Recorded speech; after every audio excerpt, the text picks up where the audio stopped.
Want to watch this? It's about New World. Let's watch it together. Amazon's new MMORPG, New World, is only a few days away from release, and after a relatively successful alpha and beta test, players are excited. The gameplay is solid, the crafting is varied, and the community is already forming and cooperating. But I have some concerns. Has the game already been solved? Has the theory crafting already removed any sense of mystery? And why can't you choose your starting zone if you want to start with a friend? Let's discuss. Yeah, I was talking about that the other day. Ladies and gentlemen, welcome. I'm Josh Strife. Saying that though, like talking about the starting zones, we were saying this the other stream where you can start in different zones from your friends, but you don't actually have to pick up the quests in those zones. If your friend is like in the south of the map and you guys want to start together, you can make the travel down and start your quest there, and it kind of just fixes it so that you're essentially, that's your starting zone. It's not ideal, but you can do it. Hayes. New World has already seen an alpha and a beta test, and both were extremely successful. Highly inconvenient. We can say this is a very high quality game. People are excited to return to the supernatural Spanish conquistador-inspired land of Aeternum and tackle the supernatural entity that dwells there, to do the crafting, to do the PvE, and to do the PvP. But has the excitement, has the adventure, has the spirit of trailblazing already been theory crafted out of the game? Has the sense of adventure been removed haircut as well before it even began? Before we begin, consider dropping a like on the video or subscribing to the channel for more MMO stuff. Ring the bell for all the future notifications. And as usual, a massive thank you to all the supporters on Patreon and Twitch who keep the channel going. More on this at the end. For now, let's begin. New World has been designed, at least aesthetically, around the Age of Discovery, focusing on the Spanish conquistadors. The spirit of the conquistadors was one of exploration and adventure, of trailblazing. Even the name New World invokes images of journeying into the strange, charting the uncharted. The game is leaning into the unknown aspect pretty heavily. And yet, in the last few days, I've seen the game be completely and thoroughly documented. The Uncharted has been charted before release. If you hop on over to the New World subreddit, you can find infographics, guides, charts, and complete breakdowns of exactly how, to the moment, level up with maximum efficiency. Exactly how many items you'll need to level any given skill. The exact route to take to reach endgame as fast as you can. A game focusing on exploration and discovery and the thrill of possibility now has a step-by-step tourist guide. I'm not being funny, right? But this always happens, especially now with the internet, right? And a lot of people don't have, like, this is like their job, or this is how they spend all their time, right? Is this theory crafting and stuff like that. I don't hate on these people. I actually think that it's great to be able to have this.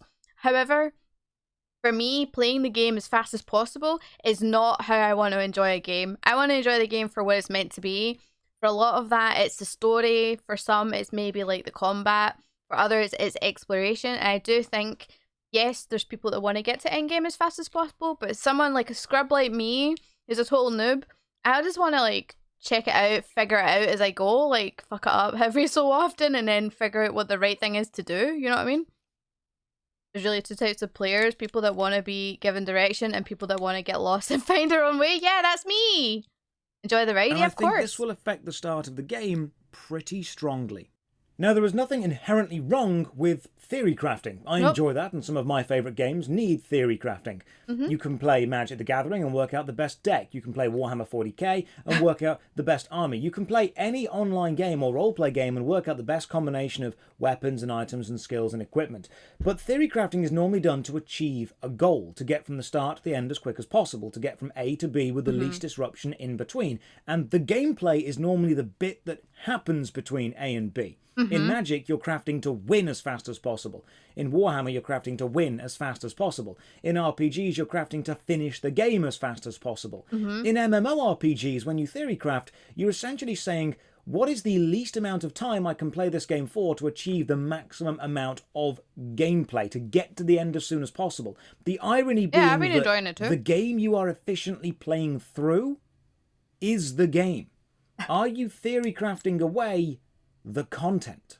I've already made a video on Have Guides Ruined MMOs, and I think over the next few days the release of New World will actually really highlight the points I made in that video. The MMORPG is a forever game. It is designed to be played for many years, but they often don't launch with years of content, at least not for the hardcore players. They launch with enough content to sate a casual player, but these charts and graphics aren't for casual players. They are detailed step-by-step guides to blitz through the content as quickly as possible and get to the end game. And if you do this, I feel you may become somewhat disappointed when you realise the game you rushed through was the bulk of the actual gaming experience. If you enjoy playing efficiently, that's fine, but you must understand if you follow a step-by-step maximum efficiency guide, you are playing the game to consume the content as quickly as possible. So when you later turn around and say, wow, the game has no content, you'll have to realise it does, you just played it in a way. Oh my god, dude! See the amount of times this happened in Final Fantasy 14 where people go, there's not enough content. No. The reason you think that is because A, you're usually one type of player that is doing one type of content, aka hardcore raiders, just calling them out right now. Hardcore raiders are always the ones that go, there's not enough content. Other players that do it are like Speedy Gonzalez through everything. It's like Reddit goes crazy, YouTube goes crazy with guides and theory crafting and stuff like that, and it happens so fast. Like, day one, people are already theory crafting the best ways to like craft the hardcore stuff that makes the most money and stuff like that. And I don't know, it just feels like, I do think that guides and stuff like that and tutorials are great. It's a good way to like learn if you want to really learn fast, but at the same time, it does take, it kind of takes away some of the community spirit, because I do think if I was to go into Party Finder in Final Fantasy 14 and I was like, okay, I want to do X extreme or this savage fight, people do expect you to have watched the guide and know the fuck what you're doing. It's like, but what if I want to go in blind? It's harder to find that in Party Finder. It's harder to do that in general. It's not just content. Raid content, it isn't. That's the point. It's not. I mean, raid content is just one I'm calling out right away because it's the one biggest thing that comes to mind. But it happens in crafting, it happens in gathering, it happens in other stuff in the game, relics as well. If you only raid then 4 fights every 6 months is pretty light content. You have to consider 100% your fishing log. Dude, I am trying so hard to like 100% things. Well done. Even just my gathering, it's fucking hard. You played in a way to finish the game as fast as possible. You achieved that. You suddenly realise I love doing your fights blind. New World is based on the tales of adventure from years gone by, and these thrilling stories often focus on the journey more than the destination. Okay, I want to highlight that a second before I go on with the video. What you said there is, if you've not cleared it, maybe check a guide at that point. Okay, that's fair enough. But hard. Then what will be said there is hard to do then when you disband after 3 goes blind. See that is the breaking point for a lot of people, because they disband so quickly because they're expecting people to have understood the fight quickly. I feel like that's when you start to see that disconnect and that breakage in the community. You start to get people that will just shy away from that kind of content. And I will put myself in that bracket. I have shied away a lot from Party Finder and doing, harder content blind because, well, I'll do it maybe day 1 if I have the time, if I reach it. But I'm not going to skip my main story quests and the enjoyment of the lore and stuff like that to get there first, so that I can then be one of the first people to do it blind, so that I don't get any grief from people. Do you know what I mean? Like, because if I leave it to the next day or the day after, I will get grief for not doing it enough and not knowing the fight. And then you'll have done 3 or 4 turns and then it's like, nah, disband. It's like, okay, well, what happened to like working together, teamwork, constructive criticism without being a dick? Do you know what I mean? I don't know. I feel like that's part of the biggest reason why I don't do raiding anymore. Didn't have maps, and so they discovered as they went. The Trailblazers didn't have efficiency mapped out for them. It is the struggles of overcoming adversity that make for a good story later. Treasure Island wouldn't be as good if there was a giant arrow pointing to where the 24-man raids in 14 is a really good example of that, where people go in blind and it's chaotic and people have the best time because they don't know what the hell they're doing. They're going in like, what the fuck is this mechanic? I've never seen it before. And it's like, all right, well, if we all just die like 4 million times, but it's fun and it's frustrating, but you have so, like, it's so enjoyable. Like, when you get to the end and you're like, we did it. Yeah, fuck yes, we did. It's good. Was. If you want to remove your own personal sense of exploration and discovery by using guides, that's absolutely fine. You're welcome to do that. It's your prerogative. No one can tell you how to play or not to play a game. No one can tell you how to have fun. Exactly. The danger is because these guides exist, people will feel at least a level of pressure to use them. If you don't use a guide, will you lag behind the rest of the community? Will you lag behind your friends? Exactly. See what you said there, Falkround, about having actual friends to do it with? This is, okay, me as a streamer, I want to do this with the community. So for those of you that are in chat, I want to be able to pull 8 of us together to jump into a savage fight and go in blind and see how chaotic and fun that we have. Like, how much it's going to be like a fucking shit show, right? And I don't mind that. But for me, I don't have enough numbers to go in on my data center to go and do that. Like, I need to find 7 people that are available at my time that I'm available to do that. And normally it's on stream and I don't have that many people because it's daytime for me. So it's very difficult for sure. It's how you not have the fun my way, streamer. I know. A guide. Are you pressuring your friends to do the same thing and removing their sense of adventure? Yes! You see that? Are you removing the fun from your friends because you want to remove that exploration and that sense of, like, you're doing it so fast that then your friends are falling behind, and then it's like pressure your friends to go look at a guide and stuff like that. You know what I mean? Exploration. Knowing that a guide exists is often enough to put new players into the situation of, do I need to use this? Yep. Am I playing the game wrong if I'm not playing it efficiently? Oh my god, see, when I was playing New World the other day and I was like paranoid I had my stats wrong because I have no idea what I'm doing, right? I'm going in and thinking, okay, this stat goes for this and I quite like the look of that, so I'll put some points into it. And I said, I don't think you guys will remember I said on stream, am I doing this right? Is this all wrong? Like, my point of view felt like, or at least like how I was explaining it, I felt really paranoid and like generally under a telescope because I was like, okay, my stats are probably all over the place. And I definitely felt the pressure to play more efficiently. But the part of the game for me, especially with talking about New World, is I don't want to go look at a guide and figure out what the best thing to do. I want to try it out myself and see. And if I fuck it up, I fuck it up. It's not a big deal. It's not going to impact my life any, you know? In my video, Are Guides Ruining Everything to be available at the same time. I know, Jelly, it's hard. You don't have to follow a guide if you don't want to. An MMORPG game is a community, and your actions will affect the community. Choosing to play inefficiently will allow you to retain the sense of exploration and adventure, but may hinder a team who want to play mechanically, not emotionally. Likewise, following a guide might allow you to blitz through the content because that's what you find fun, but you are now more likely to find yourself alone at the end game while other people take their time playing through casually. When World of Warcraft Classic released, people were excited to relive the classic experience as they remembered it, but it didn't feel right, and that's because we are living in the post-information age for that game. When World of Warcraft released, it was released pre-information. People didn't know about the dungeons or the raids or the best-in-slot items, and it was only through playing that the guides were written and the websites were set up to help players become better. Oh my god, I'm choking, so I muted. MMORPG Hold on. I'm choking, right? So I muted myself. I turn round. Melon has his hair in pigtails. Melon, you look adorable. I love it.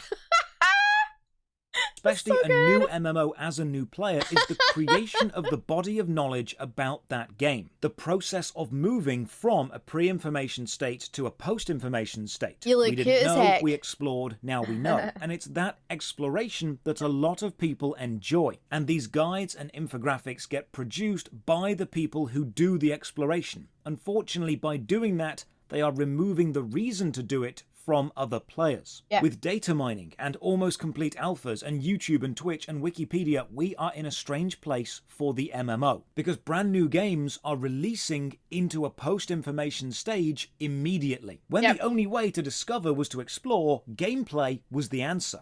You didn't know how to level a skill until you went to do the skill. You didn't know if a weapon was good until you used the weapon. And when gameplay is the answer, players experience more gameplay. They answer the question by actually doing what it was they had a question about. Now, that's how all the questions you could possibly... Okay, that's how I learned a lot of what I was doing in 14 was...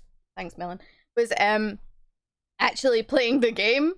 So like for the first like I'm 6.5 years in now, but for the first few years, like I would learn by doing, and I was very knowledgeable about crafting especially, and it was like my jam.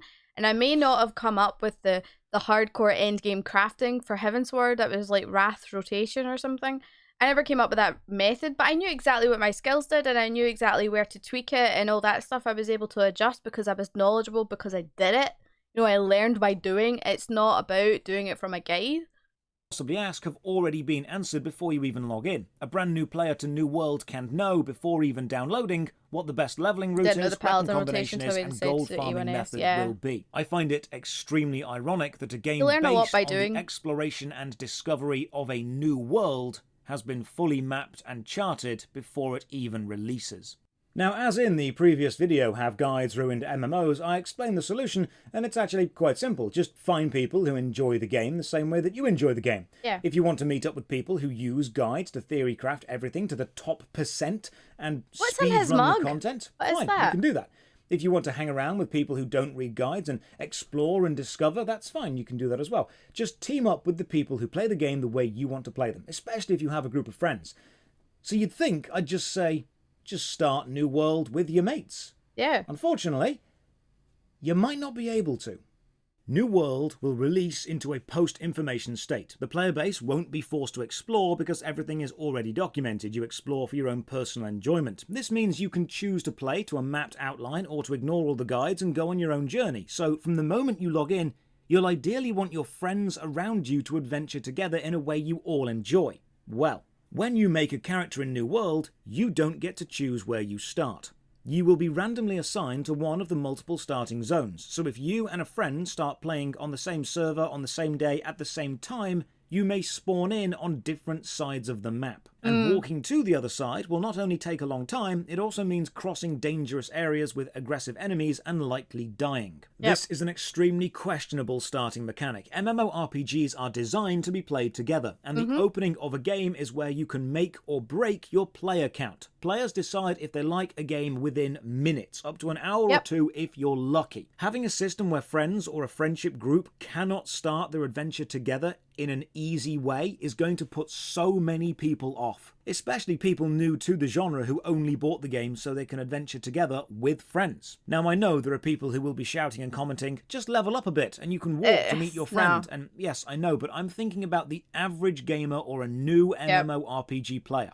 Being told to play a game for several hours before you can go and join your friends when the only reason you're playing is to go and play with your friends isn't a solution. That's a temporary fix that we're putting on until an actual permanent solution is found. There is no reason for a random start system to work like this. Now, players in the Discord and on Reddit have already found a solution involving accepting but not handing in the first quest, then finishing it and opening the map to teleport to another location and hand it in at the place you want to start. Because the first quest is the same no matter which starting zone you're in, so you can hand it in at any starting zone and technically start from there. But the average player won't be on Reddit, and starting a game with your friends should not require a complex in-game workaround. Now, I understand there are temporary solutions and fixes to this issue, but for the average gamer, you don't have time to tell them a fix. You can't trust they'll read a Reddit thread. You can't say, oh, just play for 2 or 3 hours, because the average casual gamer is going to give you an hour at most and then leave. Just to bring up what Mahoney said in the chat there, you can't join my company, New World, because you're a different faction. But then you also can't join, even if you were to like somehow leave the Covenant faction, you're not able to transfer over because Syndicate owns most of the territory. Like, how does that make sense? The game is like actively putting barriers in your way so that you cannot switch factions. It's like you have to literally create another character, and it's ridiculously stupid. I should be able to, or my friend should be able to switch factions. It's like in 14, switching a Grand Company is available. You should be able to do it, and with ease. It shouldn't be that big of a problem. Everyone would just join the winning team. Yeah, I get that. I understand that. And I get that it's faction versus faction versus faction. I understand the concept and why. But at the same time, it's fucking dumb. Let's be honest. It's dumb. the time passes, it gets easier to contest an area. Yeah, and I understand that, but like, just let people switch, for God's sake. I mean, I would suggest trying leaving the Covenant and then seeing if you're able to do the switch then, like re-accept a different one. But I don't even know if that's possible. 120-day lockout should be enough to deal with that. Yeah. Can't go guildless. That's so, like, that's stupid. It's stupid! Every single moment of your gaming experience, from seeing the advert to downloading the game to signing up for an account to logging in for the first time, needs to be smooth, because every single road bump along that way looks like a PlayStation, will lose like, you rag. players. Yeah, I think you're right, right, It is remarkably hard to give Final Fantasy XIV money, and we've explained before that FF14 are losing players because of that road bump in the process. If you log into a game and you can't go and meet your friends straight away, that is a small minor road bump. It might not affect you, but I guarantee it's going to affect someone. The more road bumps, the more hiccups a player base faces along the way, from purchasing to playing to teaming up and enjoying the content with their friends, the more people you are going to lose. If you want to capture the spirit of exploration, which is what New World is all about, make it possible for friends and family to meet up in the game immediately. Let them form parties and form guilds immediately. Let them adventure together from the very first minute of logging in. Because if you do that, people will be much more likely to stick around. Personally, I think New World is going to launch with two very different feelings. One of newness and exploration and discovery felt by the casual players picking up the game from seeing the adverts and wanting an adventure, and the other of charted completion and efficiently mapped out gameplay held by those already reading up on tactics and strategies with a planned out route. I can see both these feelings clashing in the player base, finding it difficult to mix together in the game world. The best way to reconcile this is to have players start with similar players, but the randomized start isn't adding to the fun. It's just keeping friends away from starting together, and it will not go down well with a more casual player base. But what do you think? Let me know how you feel about New World launching in a post-information age and whether the randomized start is a good thing. I think I've made myself clear. Thank you for watching. Another massive thank you to the Patreon supporters and Twitch subs for keeping the channel going. You can support from only £1 a month. Check the video description for links to the Patreon, Twitch, Twitter, Discord, and my new second channel, Josh Strife Plays, where I'll be replaying classic games voted on by you. And as always, have a great day. Thanks, Josh. Appreciate it.